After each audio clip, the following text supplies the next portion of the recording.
보험금 너희가 가지고 있지? 나랑 나누자. 장례식장.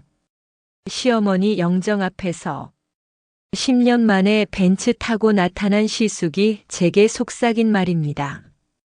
병간호 한 번 안 했던 사람이, 입원비 한 푼 안 낸 사람이 엄마가 돌아가시자 보험금부터 찾았습니다.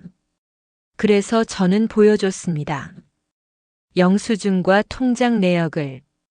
그 순간 더 충격적인 진실이 드러났습니다. 시숙이 10년 전 어머니한테서 5천만 원을 빌려갔다는 사실, 한 푼도 갚지 않았다는 사실. 오늘 이 이야기를 들려드립니다. 저는 38살 평범한 직장인입니다. 결혼 10년 차 7살 아들 하나 키우며 살고 있어요. 남편과 저는 평범하게 사랑했고 평범하게 결혼했습니다. 하지만 시댁은 조금 달랐어요. 남편에게는 형이 하나 있습니다. 시숙. 그 사람 이야기를 처음 들은 건 결혼 전이었어요. 형이 있긴 한데 우리 가족이랑은 안 지내. 왜? 그냥 나쁜 놈이야. 남편은 더 말하지 않았습니다. 그 나쁜 놈이 얼마나 악질인지 결혼하고 얼마 안 돼서 알게 됐습니다. 시어머니는 남편이 초등학생 때부터 아프셨어요. 만성질환이었죠. 당뇨, 고혈압, 신장 문제까지.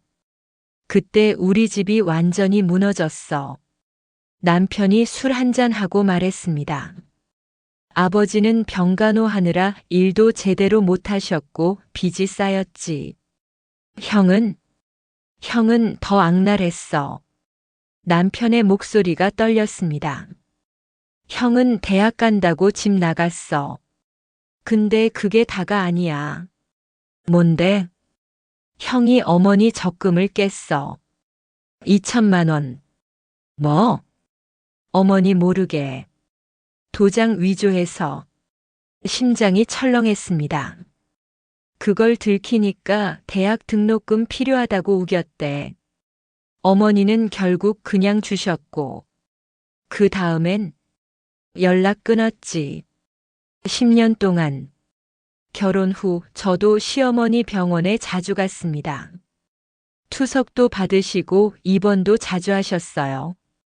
며느리 미안하다. 시어머니는 늘 그렇게 말했습니다. 어느 날 시어머니가 조용히 말했어요. 며느리 큰아들 얘기 들었지? 네. 그 애가 나한테 돈을 또 빌려갔어. 네. 5년 전에. 사업한다고. 5천만 원. 손이 떨렸습니다. 한 푼도 안 갚았어. 연락도 안 되고. 어머니. 괜찮아. 그냥 없는 자식이라고 생각해. 시어머니는 쓰게 웃었습니다. 그날 이후 저는 시숙이란 사람이 더 미워졌습니다. 10년 동안 병원비는 제 카드로 나갔습니다. 남편 월급은 생활비로, 제 월급은 병원비로. 한 달에 적게는 100만 원, 많게는 500만 원. 입원하실 때는 더 나갔죠. 여보, 미안해. 남편은 늘 미안해했습니다. 미안할 것 없어. 당연한 거지. 저는 진심이었어요. 하지만 가끔은 힘들었습니다. 우리 아이 학원비도 빠듯한데 병원비가 나가면 그래도 참았습니다. 이게 가족이니까. 작년 겨울, 시어머니 상태가 급격히 나빠지셨습니다. 신장이 악화되고 합병증이 왔어요. 이제 얼마 안 남았나 봐. 의사 선생님 말에 남편은 울었습니다. 마지막 날 시어머니가 제 손을 잡았어요. 며느리, 내 어머니, 큰애한테 돈 이야기 하지 마. 네. 그 애는 돈 냄새만 맡으면 와. 내가 죽으면 분명 올 거야. 시어머니는 눈물을 흘렸습니다. 그때 니들이 고생한 거 말해줘. 알겠지? 네, 어머니. 그리고 어머니는 눈을 감으셨습니다. 장례식장. 남편은 하염없이 울었어요. 그때 장례식장 주차장에 검은색 벤츠가 들어왔습니다. 어머니. 시숙이 내렸습니다. 명품 시계, 명품 구두, 고급 양복. 10년 만에 나타난 시숙은 부자처럼 보였습니다. 동생, 오랜만이다. 형. 많이 컸네. 조카도 있고. 시숙은 제 아들을 쓰다듬었습니다. 아들이 움찔했어요. 엄마. 저 아저씨 누구야? 큰 할아버지 아들이야. 조문객들이 수군거렸습니다. 저 사람이 큰아들. 벤츠 타고 왔네. 10년 동안 어디 있었대? 시숙은 아랑곳하지 않고 영정 앞에서 절했습니다. 조문객들이 돌아간 저녁. 시숙이 슬쩍 제 옆에 왔습니다. 수고했어, 동생 세댁. 네. 참, 어머니 병원비 많이 들었지? 네. 나도 좀 보탰어야 했는데 미안해. 거짓말이었습니다. 한 푼도 안 냈으면서. 그나저나 보험금 얘기 들었어? 보험금이요? 어머니 명의로 된 실손보험 있잖아. 병원비 정산하고 나면 꽤 남을 거야. 심장이 철렁했습니다. 아, 그리고 나 어머니한테 빌린 돈 있잖아. 5천만 원. 그건 이제 없는 걸로 하자. 네. 어머니 돌아가셨으니까. 빚도 없어진 거지. 뻔뻔함에 말문이 막혔습니다. 대신 보험금은 나랑 반반하자. 형제끼리. 남편이 다가왔습니다. 형, 뭐라고 했어? 보험금 반반하자고. 미쳤어? 남편의 목소리가 떨렸습니다. 10년 동안 어디 있었어? 어머니 아프실 때 한 번이라도 얼굴 봤어? 나도 사정이 있었어. 시숙이 소리쳤습니다. 사업하느라 바빴고 애들 키우느라 힘들었고. 사업? 벤츠 사고 명품 사고 그게 사업이야? 뭐? 어머니한테 빌린 5천만 원으로 뭐 했어? 한 푼도 안 갚았잖아. 시숙의 얼굴이 굳었습니다. 그건 어머니가 그냥 주신 거야. 거짓말하지 마. 어머니가 돌아가시기 전에 다 말했어. 주변 조문객들이 쳐다봤습니다. 시숙은 당황한 표정으로 물러섰습니다. 나중에 얘기하자. 다음 날 친구한테 전화가 왔습니다. 수진아, 너 SNS 봤어? 무슨? 시숙이 너희 욕하고 있어. 페이스북을 열었습니다. 시숙이 글을 올렸더군요. 동생 부부가 어머니 보험금 독차지하려고 저를 내쫓네요. 10년 동안 어머니 모셨다고 자랑하더니 결국 돈이 목적이었나 봅니다. 형제간에 이럴 수 있나요? 댓글이 달렸습니다.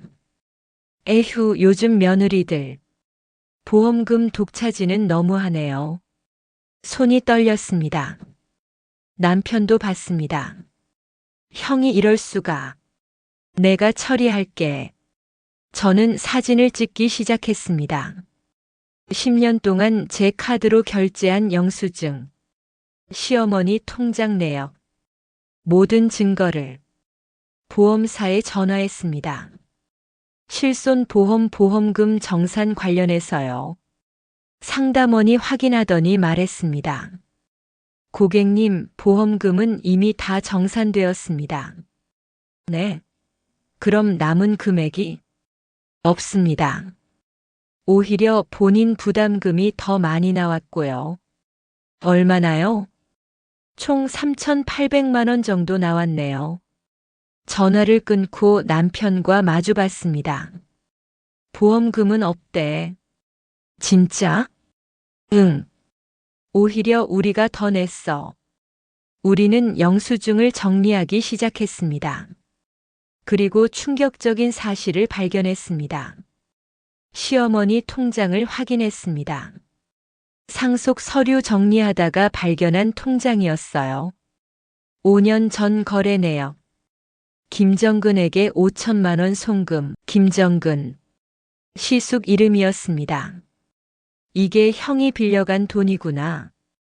남편이 떨리는 목소리로 말했습니다. 그 다음 내역을 보고 더 충격받았습니다. 3개월마다 시숙한테서 문자가 와 있었습니다. 엄마, 돈 좀 더 보내줘.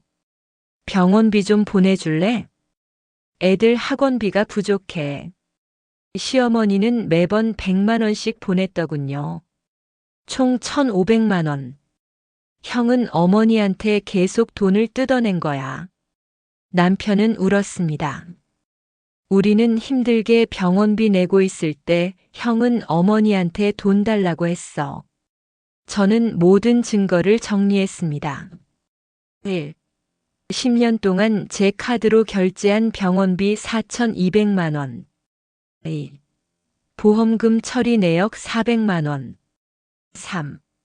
시숙이 시어머니한테 받아간 돈 6,500만 원.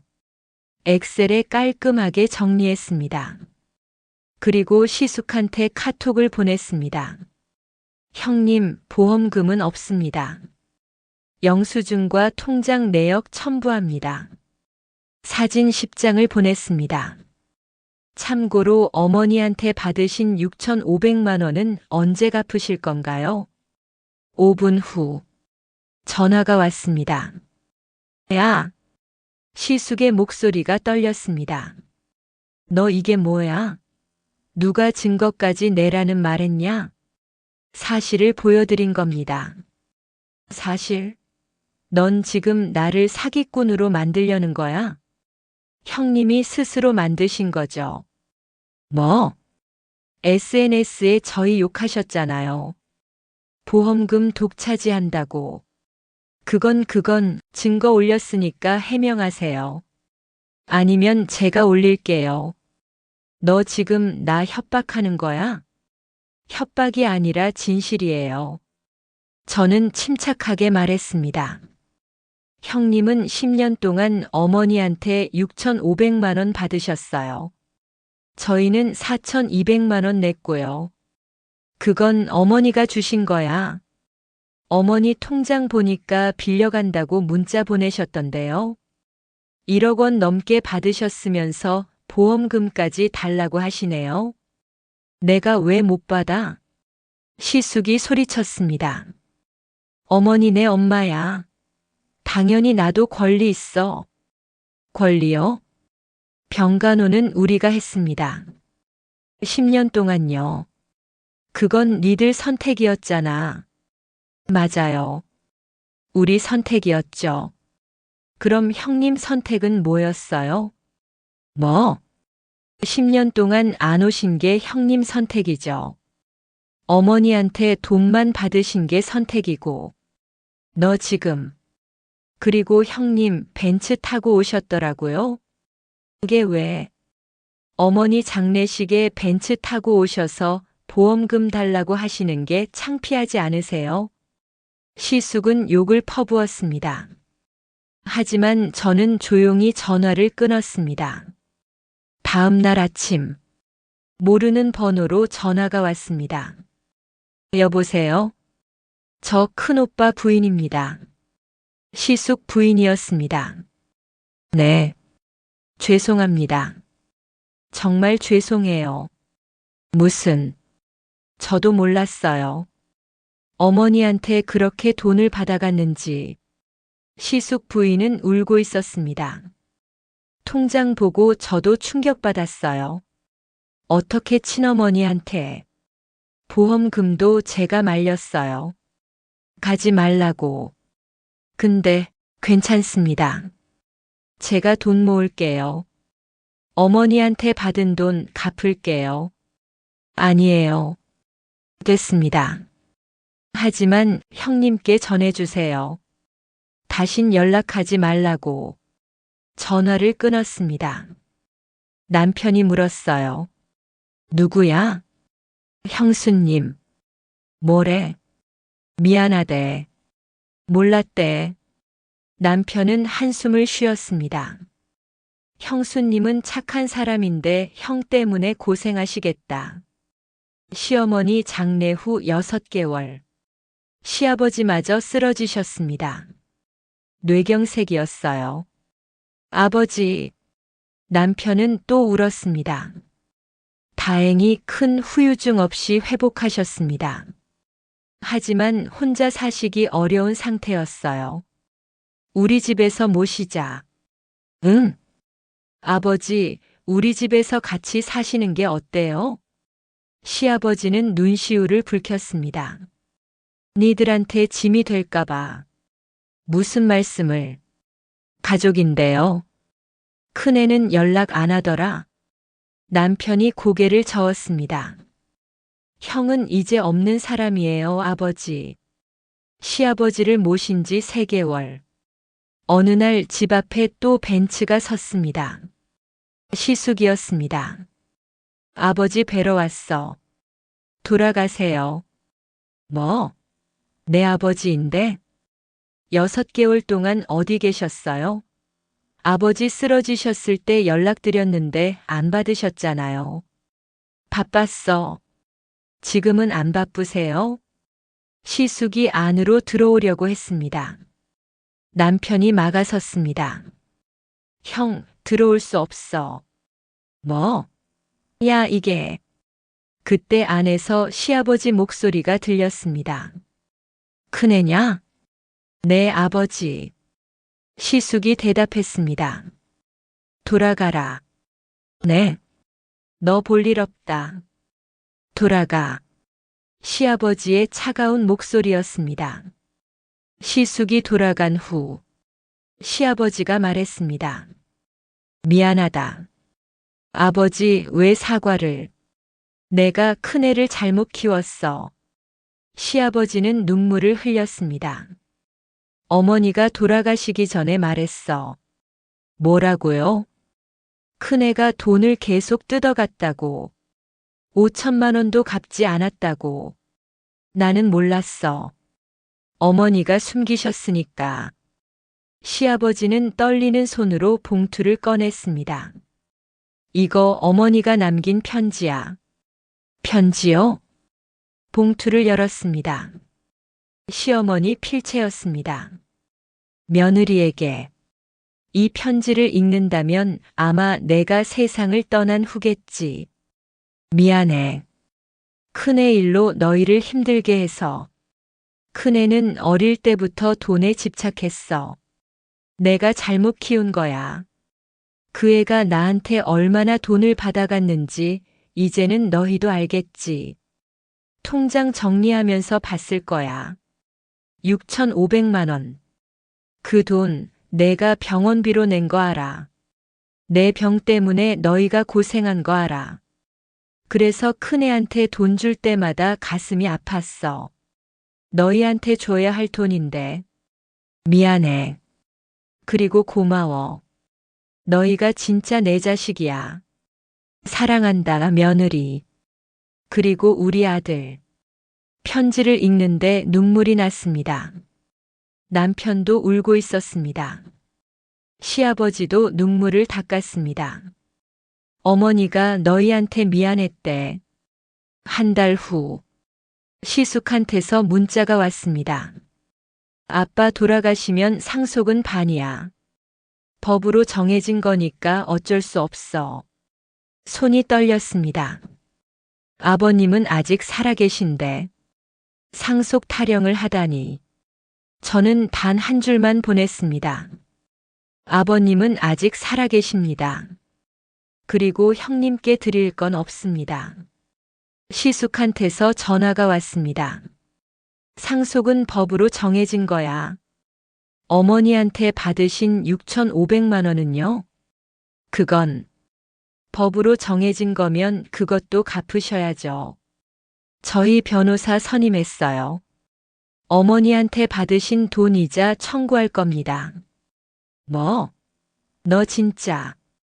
그리고 아버님은 유언장 쓰셨어요. 형님 이름은 없어요. 전화를 끊었습니다. 시아버지와 함께 산 지 1년. 생각보다 정말 좋았습니다. 아침에 일어나면 시아버지가 커피를 내려주십니다. 우리 며느리 일어났나? 아버지, 제가 할게요. 아니야, 아버지가 하고 싶어서 하는 거야. 시아버지는 손주를 무척 예뻐하셨어요. 할아버지, 학교 다녀올게요. 그래, 우리 손주. 조심히 다녀와. 매일 아침 현관 앞까지 나와 손주를 배웅하십니다. 학교 끝나고 돌아오면 간식을 준비해 두세요. 할아버지가 군고구마 샀다. 와, 할아버지 최고. 둘이 거실에서 군고구마 먹으며 TV 보는 모습. 그게 저는 제일 행복했습니다. 시아버지는 베란다에 작은 텃밭을 만들었어요. 상추, 고추, 토마토, 며느리 이거 봐. 토마토 빨갛게 익었어. 와, 진짜 예쁘다. 오늘 저녁에 먹자. 시아버지는 매일 식물에 물을 주며 말을 걸었습니다. 야야, 잘 자라라. 우리 며느리가 좋아하니까. 어느 날 남편이 말했어요. 아버지, 행복해 보이세요. 응, 행복해. 정말요? 너희랑 함께 있으니까 행복하지. 시아버지는 웃었습니다. 내 평생 지금이 제일 좋아. 손주 8살 생일. 온 가족이 모였습니다. 할아버지, 케이크 나왔어요. 그래. 할아버지도 같이 불자. 초를 켜고 불을 끄는 순간 손주가 말했습니다. 할아버지, 소원 빌었어요? 응, 빌었어. 무슨 소원이에요? 우리 손주가 건강하고 행복하게 자라는 거. 손주가 할아버지를 꼭 안았습니다. 나도 할아버지 소원 빌었어요. 뭔데? 할아버지가 오래오래 우리랑 살았으면 좋겠어요. 시아버지는 눈물을 닦았습니다. 고맙다. 우리 손주. 남편도 저도 울컥했습니다. 이게 가족이구나. 진짜 가족. 어느 날 아파트 이웃분이 말했어요. 수진 씨, 참 효부시네요. 아니에요, 당연한 거죠. 요즘 같은 세상에 시아버지 모시고 사는 며느리가 어딨어요? 감사합니다. 아버님도 복 받으셨어요. 며느리 잘 만나서. 엘리베이터에서 만난 다른 이웃도 말했습니다. 아버님이 손주 손잡고 산책하시는 거 봤어요. 너무 행복해 보이시더라고요. 네, 아버지가 손주를 많이 예뻐하세요. 보기 좋아요. 3대가 함께 사는 모습. 마트에서 만난 동네 할머니도 말했습니다. 아가씨, 복 받을 거야. 네. 부모 잘 모시는 사람은 복 받아. 꼭. 그 말에 가슴이 따뜻해졌습니다. 어느 날 시아버지가 봉투를 주셨어요. 이거 읽어봐. 뭐예요? 그냥 아버지 마음. 봉투를 열었습니다. 편지였습니다. 며느리에게. 내가 이런 편지를 쓸 줄은 몰랐다. 하지만 꼭 하고 싶은 말이 있어서 쓴다. 고맙다. 너희 덕분에 내가 산다. 어머니 돌아가시고 나서 나도 따라 죽고 싶었어. 외롭고 쓸쓸했지. 근데 너희가 나를 데려갔어. 가족이라고 했어. 처음엔 미안했어. 짐이 되는 것 같아서. 근데 손주가 말하더라. 할아버지, 우리랑 계속 살아요. 그때 울었어. 며느리, 너는 내 딸보다 더 딸 같아. 아들, 너는 세상에서 제일 착한 아들이야. 손주, 너는 할아버지한테 빛이야. 사랑한다. 정말 사랑한다. 아버지가. 편지를 읽는데 눈물이 났습니다. 남편도 옆에서 울고 있었습니다. 여름 휴가. 가족 여행을 갔습니다. 제주도. 시아버지는 처음 비행기를 타신다며 긴장하셨어요. 아버지, 괜찮으세요? 응, 괜찮아. 그냥 신기해서. 제주도에 도착해서 바다를 봤습니다. 와, 바다다. 손주가 소리쳤습니다. 할아버지, 같이 가요. 그래, 할아버지도 간다. 둘이 손잡고 바닷가를 걸었습니다. 파도가 발을 적시고 손주는 깔깔 웃었어요.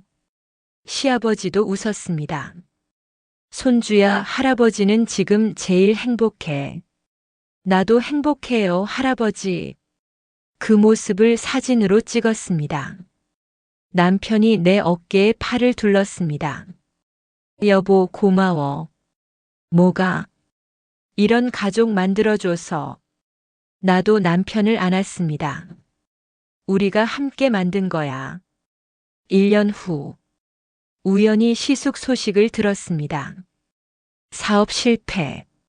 벤츠도 팔았고 집도 정리했대요. 빚까지 졌다고 합니다.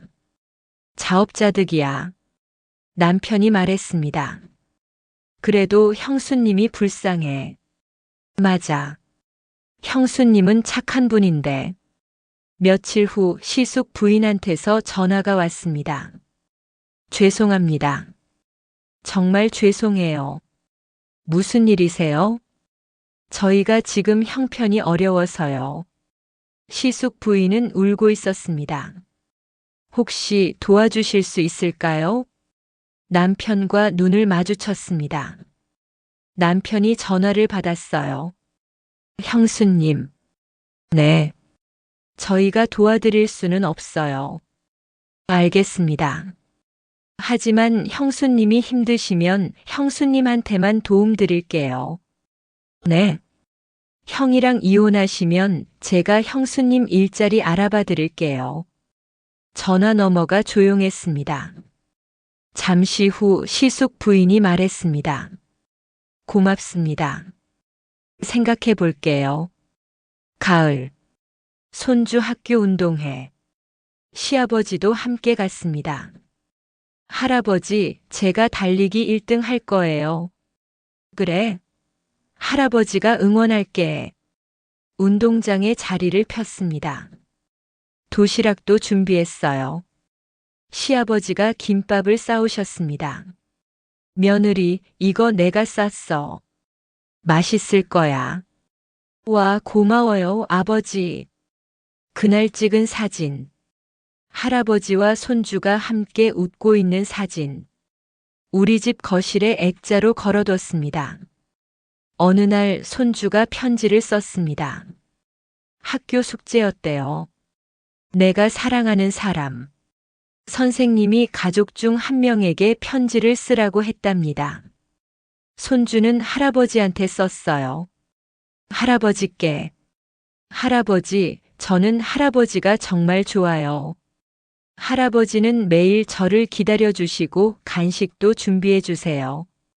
숙제도 같이 해주시고 재미있는 이야기도 해주세요. 친구들은 할아버지가 없거나 멀리 계신데요. 근데 저는 할아버지랑 같이 살아서 너무 좋아요. 사랑해요, 할아버지. 손주 올림. 시아버지는 편지를 읽고 울었습니다. 고맙다. 우리 손주. 정말 고맙다. 지금. 우리 가족은 행복합니다. 시숙은 연락이 없습니다. 들리는 소문으로는 이혼했다고 합니다. 혼자 산다고 하더군요. 가끔 남편이 말합니다. 형이 불쌍하긴 해. 응. 그래도 형이 선택한 거야. 맞는 말이었습니다. 시숙은 돈을 선택했고 우리는 가족을 선택했습니다. 그 결과가 지금입니다. 시아버지는 오늘도 손주와 놀고 있습니다. 할아버지, 오늘 학교에서 이런 일이 있었어요. 그래. 할아버지한테 말해봐. 거실에서 들리는 웃음소리. 그게 우리의 보물입니다. 돈이 아니라 이 순간, 보험금이 아니라 이 웃음소리. 그게 진짜 가치였습니다. 보험금은 없었습니다. 상속도 많지 않았습니다. 하지만 우리에게는 있었습니다.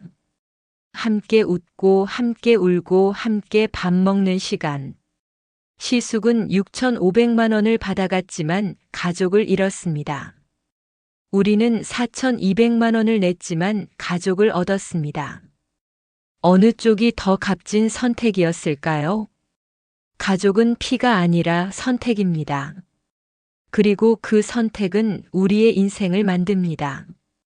오늘도 한 줄의 위로가 당신의 마음을 어루만졌기를 바랍니다. 이 이야기가 위로가 되셨다면 좋아요와 구독 부탁드려요. 다음 이야기에서 또 만나요.